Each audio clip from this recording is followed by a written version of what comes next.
This one's a bit of a tough one.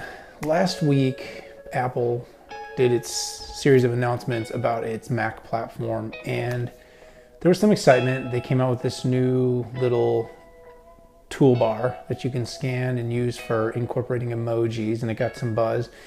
But overall, I think the Apple community was a little bit dampened and quiet as the announcements didn't really blow anybody away. But that's kind of become the trend as innovation has reached sort of a point where small and iterative has surpassed giant and transformative in many, many ways.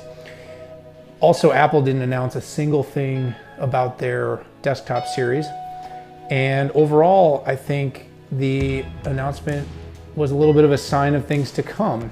While meanwhile, in the same week, Microsoft did its announcements, and they have this new studio, which had a huge and very cool effect in the creative community. They announced a new series of high-powered notebooks that basically put Microsoft into a category they've never been in before. And all that could come to my mind was that Microsoft is actually following the path that Apple took when they first became big. And if you all remember back, the Mac community, the people, especially the creatives, the musicians, the artists that first got behind the Mac were so passionate about the Mac and their products that they basically became that core community that became the voice of Apple, the voice of Mac before Apple was so big. And what it feels like now is that Apple is sort of turning away from that group and saying, hey, we want to focus on the mainstream. And I'm not sure there's anything wrong with that, but it's become very, very clear that that's their focus, as they now believe that the MacBook Pro can serve the needs of all of their users. And for the most part, there are very few people who do computing that requires anything more than what these new MacBook Pros can offer. But I guess the interesting thing that's really going on is Apple as a whole is very much taking the approach that Microsoft and some of the big technology companies took years ago in the Steve Ballmer days, where they had a lot of market share, they had a lot of brand identity, and rather than saying we're going to keep innovating and making change that people want, we're going to just make small changes, we're going to appeal to the masses, we're going to continue forward, and we're going to just ride this momentum forward.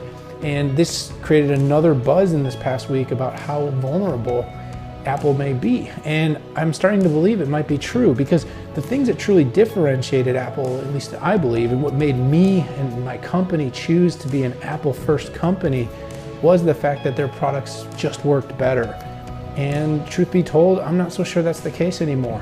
And the fact that they had the most friendly operating systems, and I think that's negligible, and I think there's a reason that you've seen market share shift a little bit, and that they were the most innovative company and that you could identify with that. Well, over the last couple of years, I can't really say that the innovation has been anything that spectacular.